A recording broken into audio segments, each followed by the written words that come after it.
마가복음 12장 41절에서 44절까지 말씀 묵상합니다. 12장 41절에서 44절까지 말씀 있습니다. 예수께서 헌금함을 대하여 앉으사 무리가 어떻게 헌금함에 돈 넣는 것을 보실세. 여러 부자는 많이 넣는데 한 가난한 과부는 와서 두 렙돈 곧 한 고드란트를 넣는지라. 예수께서 제자들을 불러다가 이르시되 내가 진실로 너희에게 이르노니 이 가난한 과부는 헌금함에 넣는 모든 사람보다 많이 넣었도다. 그들은 다 그 풍족한 중에서 넣었거니와 이 과부는 그 가난한 중에서 자기의 모든 소유 곧 생활비 전부를 넣었느니라 하시니라. 주께서 기뻐하시는 헌금과 헌신. 사람들은 누구나 나름대로의 가치 판단의 기준을 가지고 사물과 사건을 대하며 살아갑니다. 무엇이 더 크고 무엇이 더 중요하며 무엇이 더 가치 있는지를 끊임없이 생각하며 살아갑니다. 세상의 판단 기준은 언제나 양과 규모를 거기에 더 가치를 두죠. 더 많은 소유, 더 높은 지위, 더 화려한 업적이 성공의 척도가 됩니다. 이러한 세상의 가치관은 언제나 세속화되어가는 교회 안에 깊숙이 들어와 신앙생활을 평가하는 기준이 되기도 합니다. 더 많은 헌금, 더 큰 봉사, 더 눈에 띄는 헌신과 업적이 신앙의 깊이, 즉 좋은 믿음이라는 생각입니다. 예수께서는 이러한 세상의 판단 기준과 생각을 완전히 부정하는 가치 기준에 대해서 말씀하셨습니다. 성전의 화려한 헌금함 앞에서 예수님은 가진 자들의 요란하게 드리는 헌금이 아닌 아무도 주목하지 않았던 한 과부의 동전 두 입에 주목하셨습니다. 이어서 제자들과 모든 시대 그리스도인들에게 헌금과 경건의 삶, 재물에 대한 하나님의 기준이 무엇인지를 가르쳐 주셨습니다. 이 말씀을 통해서 진정한 헌신과 예배의 본질이 무엇인가를 깊이 깨닫게 됩니다. 41절 예수께서 헌금함을 대하여 앉으시고 어떻게 헌금함에 돈 넣는가를 보셨다. 부자들이 많이 넣었다. 그러니까 이 헌금하는 사람들을 예수께서 관찰하고 계셨습니다. 이는 단순히 헌금함과 헌금하는 사람들을 보시려는 것이 아니라 헌금하는 사람들의 중심을 살펴보시고 계셨다는 의미입니다. 당시 성전에는 쇼파르라 불리는 13개의 뿔나팔 모양의 헌금함이 있었다고 하죠. 사람들은 이 헌금함에 돈을 넣으며 동전이 떨어지는 소리로 자신의 경건함과 헌신하는 일을 자랑하며 드러내곤 했습니다. 여러 부자들은 많이 넣었다.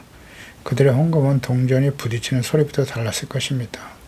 주변 사람들의 감탄과 칭찬을 자아내기에 충분했을 것입니다. 세상의 눈으로 볼 때 그들은 하나님과 성전에 많은 헌금을 드리는 모습을 통해서 그가 얼마나 하나님을 경외하며 믿음이 좋은 사람인가 라고 생각했을 것입니다. 예수께서 말씀하신 대로 마태복음 6장 24절이죠. 사람이 두 주인을 섬기지 못한다. 혹 이를 미워하고 저를 사랑하거나 이를 중히 여기고 저를 경히 여김이라. 너희가 하나님과 재물을 겸하여 섬기지 못한다고 하셨습니다.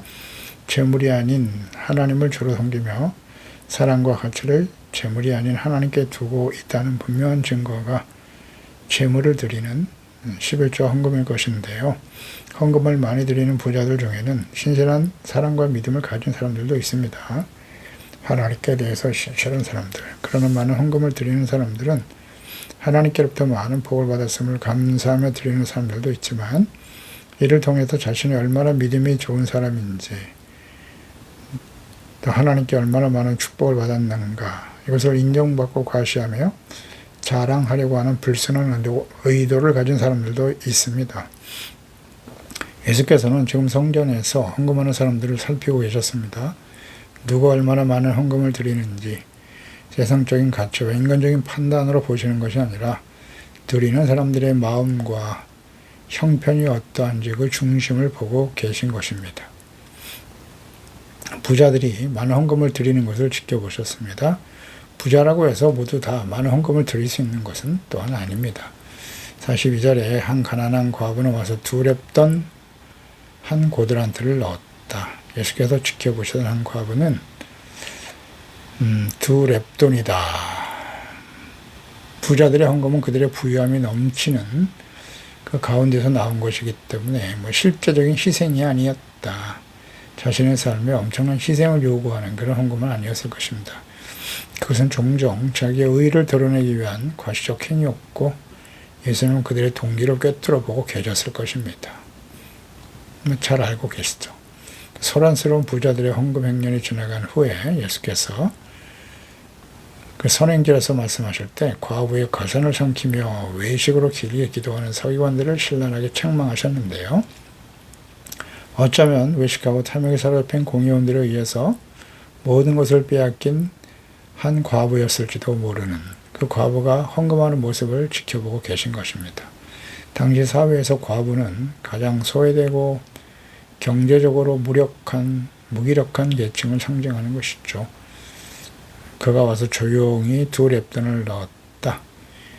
이 마가는 로마의 독자들을 위해서 두 렙돈이 한 고드란트의 가치가 있다라고 기록하고 있는 것이죠. 렙돈은 유대 동전 중 가장 작은 단위였고 고드란트 역시 당시 로마의 가장 작은 동전 중에 하나였던 것입니다. 하루 품삯인 데나리온의 64분의 1에 해당하는 가치라고 하죠. 데나리온 64분의 1. 오늘날로 말하면 한 500원에서 1000원 정도 되겠네요. 그러니까 세상 기준으로 보면 그녀 헌금은 성전 재정에 아무런 보탬이 되지 않는 의미 없는 행위처럼 보일 수도 있습니다. 하지만 이 과부는 나 같은 가난한 사람은 헌금을 드릴 것이 없으니 하나님께서 이해하실 거야 라는 생각을 하거나 자신의 처지를 비관하거나 또 합리화시키지도 않았어요. 종종 이런 자세, 이런 생각을 가진 사람들이, 성도들이 있지요. 나는 가난하니까 드릴 게 없어요. 돈 많은 부자들이나 많이 드리는 것이지. 나는 생활하기도 어렵거든요. 그래서 하나님께 드리지 못하는 가난한 사람들이 얼마나 많은지. 내가 드린 이 작은 헌금이 아무 도움이 되지 못할 것이다. 그래서 헌금 드리는 것을 포기하는 경우도 있어요. 하지만 이 과부는 하나님의 사랑과 은혜에 감사하는 마음으로 성전에 나와서 하나님께 자기가 드릴 수 있는 최선의 것을 하나님께 드리는 거죠. 그러니까 하나님을 향한 사랑과 신뢰였죠. 분명 하나님께 나올 때 신명기 16장 16절 이하에 보면 너희 가운데 모든 남자는 1년에 3번고 무교절 77절 초목절에 내 하나님 여호와께서 택하신 곳에서 여호와를 배웁되 빈손으로 하나님을 배우지 말고 각 사람이 내 하나님 여호와께서 주신 복을 따라 그 힘대로 드려라 라고 말씀하시거든요. 하나님이 택하신 곳 거룩한 성전이죠. 하나님을 배웁고 예배하며 기도할 때 빈손으로 오지 말라. 그러니까 하나님 말씀에 입각해서 자신들이 드릴 수 있는 힘대로 가능한 대로 헌금을 드리는 것입니다. 하나님께서 받으시는 것은 돈의 액수의 많고 적음이 아니에요. 그 마음에 담긴 겸손, 감사, 사랑에 근거하여 드리는, 드릴 수 있는 형편에서 최선을 다해 드리는 것을 기쁘게 받으시는 것입니다. 43절에 예수께서 제자들을 불러다가 이르셨습니다. 내가 진실로 너에게 이르노니 이 가난한 과부가 가장 많은 헌금을 하였다. 그러니까 많은 액수로 헌금한 부자들과 한 가난한 과부가 드린 두 렙돈의 헌금. 예수께서는 가난한 과부가 드린 헌금에 대해서 모든 사람보다 가장 많이 넣었다고 평가하셨습니다. 그러니까 헌금은 하나님께 대한 섬김의 태도죠. 감사의 표현이고요. 용서, 은혜에 대한 감사, 주님께 대한 사랑과 헌신이에요. 마가복음 12장 30절에 내 마음을 다하고 목숨을 다하고 뜻을 다하고 힘을 다해서 주 너의 하나님을 사랑하라. 이것이 주님의 첫째 계명이다라고 말씀하셨는데요. 그러니까 하나님께 헌금을 드리는 것도 역시 마음을 다하고 뜻을 다하고 힘을 다해서 드리는 것이 마땅하겠죠. 하나님께서는 드리는 금액이 크고 작음을 보지 않으시고 마음이죠. 감사, 사랑의 마음으로 최선을 다해 드리는 것을 기쁘게 받으시는 것입니다. 어렵지 않죠. 하나님의 뜻은 그렇게 어렵지 않습니다. 고린도후서 9장 7절에 각각 그 마음에 정한 대로 할 것이고 인색함으로는 억지로 하지 말라고 하셨어요. 하나님은 즐겨내는 자를 사랑하신다라고 말씀하십니다. 그러니까 예수께서 과부의 헌금을 가장 많이 드린 것으로 평가하신 이유는 뭘까요? 44절에 그들은 다 풍족한 중에서 넣었지만 이 과부는 그 가난한 중에서 자기의 모든 소유, 곧 생활비 전부를 넣었다라고 말씀하셨어요. 풍족한 중에서, 그러니까 부자들은 많은 재산과 돈을 가진 중에 자신이 쓰고 남은 중에 일부를 드렸을 것이고요. 그들의 헌금은 그들의 생활에 있어서 아무런 영향을 주지 않습니다. 그것은 희생이 아니었고 또 고통이 따르지도 않았을 것입니다. 그래서 가난한 중에서 과부는 부족함, 결핍 속에서 드렸단 말이에요. 가진 것이 없어요. 그래서 그만큼밖에 드릴 수 없었던 거죠. 심지어 자기의 모든 소유를 그랬어요. 생활비 전부를 드렸다는 거예요. 생활비 전부. 이 생활비란 헬라 비오는 단순한 돈이 아니라 생명을 유지하는 수단, 즉 생계에 필요한 돈을 의미하는 거예요. 그러니까 이 과부는 내일에 먹을 양식을 보장할 수 없는 상황에서 자신의 삶 전체를 하나님께 드린 거예요. 하나님께 대한 사랑, 하나님의 나라와 일을 먼저 구하려고 하는 진실한 마음, 사랑의 마음으로 드리는 헌금이었던 것이죠. 이 믿음을 주님께서는 기쁘게 받으시는 거예요. 받으시는 겁니다. 우리 이방인들, 하나님이 없는 사람들은 항상 무엇을 먹을까 입을까 마실까를 염려할 수밖에 없는데요.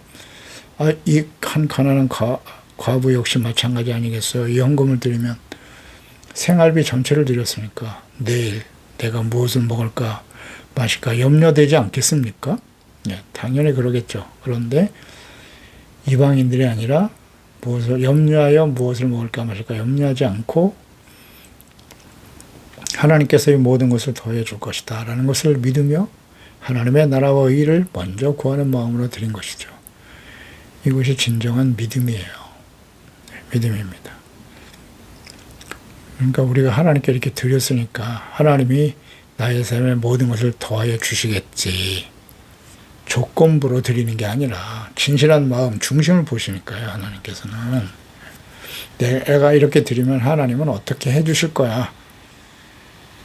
그런 조건부로 드리는 헌금이 아니에요. 그런 자세로 드리는 사람들도 종종 있죠. 하나님 앞에 사랑하는 마음으로 감사하는 마음으로 드리는 거예요. 온전한 믿음과 사랑이 없이는 결코 드릴 수 없는 가장 큰 헌금을 드린 것이죠. 하나님께서 우리에게 원하시는 헌신은 우리의 남는 시간 혹은 남는 재능, 남는 재물 이런 것들이 아니에요. 우리 삶의 중심, 사랑과 믿음으로 최선의 것을 드리는 마음을 원하시는 것입니다. 우리가 주님을 위해서 헌금, 헌신하는 태도는 어떠한지를 이 말씀을 통해서 잘 살펴봐야 합니다. 우리는 부자들처럼 자기 만족과 과실을 위해서 신앙생활하고 있지는 않는지를 살펴보아야 합니다. 이 과부처럼 우리의 마음과 삶 전체를 하나님께 드리며 헌신하고 있는가요? 이것은 단지 돈에 대한 교훈이 아니라 우리의 삶 전체죠. 마음과 뜻과 힘을 다하여 하나님을 사랑하고 예수님의 그 십자가의 희생을 우리가 생각하면서 자기 모든 것을 내려놓고 부정하고 십자가 지고 주님을 따르고 있는가의 문제인 것이죠. 우리의 기도, 봉사, 예배 모든 영역에서 우리는 쓰고 남은 시간, 재물, 헌신을 드리고 있지는 않나요? 아니면 생활비 전부를 드리는 심정으로 주님 앞에 헌신하고 있는가 생각해 봐야 합니다. 이 과부가 드린 두 렙도는 십자가에서 자신의 모든 소유고 생명 전부를 우리에게 내어주신 예수 그리스도의 완전한 희생을 보여주는 것이죠. 이러한 모습으로 주님을 섬기는 것을 주님은 기뻐하시겠죠. 세상은 더 많이 쌓고 더 크게 자랑하는 것을 성공이라고 부르지만 더 많은 것을 소유하고 말이죠. 하나님은 자신의 모든 것을 내어드리는 전적인 신뢰와 사랑을 가장 귀하게 여기시는 것입니다. 우리가 하나님께 드리는 헌금이나 헌신, 예배하는 우리의 마음의 중심이 어떤가를 잘 분별하고 깨닫고 언제나 주님이 기뻐하시는 헌신이 되어야 할 것입니다. 기도하겠습니다. 하나님 아버지, 오늘도 한 가난한 과부가 헌금을 드리는 것과 부자들이 드리는 헌금을 예수님께서 지켜보시고 그 가난한 과부가 가장 많은 헌금을 하나님께 드렸다 말씀하십니다. 그렇습니다. 세상엔 부자도 있고 가난한 사람도 있어요. 더 많은 것을 드려야 하나님이 기뻐하신다라고 생각하고 하나님께 출세하고 성공하고 권력을 얻고 부와 재물을 얻게 해주시기를 기도하면서 그래야 내가 하나님 앞에 더 많은 것을 헌금하겠다고 말하는 사람들도 있어요. 또 난 너무 가난하기 때문에 하나님께 드릴 것이 없다고 합리화시키며 살아가는 성도들도 있지요. 주여, 우리는 어디에 속한 사람입니까? 주님, 우리가 하나님 앞에 우리의 주어진 그 자리에서 최선의 것을 하나님께 드릴 때 주님께서 기쁘게 받으시는 것이죠. 하나님께 순종하며 감사와 기쁨으로 우리가 가지고 있는 시간, 재물, 재능, 은사 이 모든 것들을 하나님께 드려 헌신함으로써 사랑의 동기가 돼야죠. 언제나 없어서 드리지 못하는 것이 아니라 더 많이 주시면 드리겠다는 이런 조건적인 인간적인 기준을 가지고 또 어떤 조건을 가지고 주님을 섬기는 어리석은 그런 모습이 되지 않게 하시고 주어진 자리에서 위치해서 감사하는 마음으로 우리의 시간과 모든 것을 드려 헌신할 줄 아는 마음과 뜻과 힘을 다해서 하나님을 사랑하며 섬길 수 있는 저희들이 되게 하여 주시옵소서. 예수님의 이름으로 기도드리옵나이다. 아멘.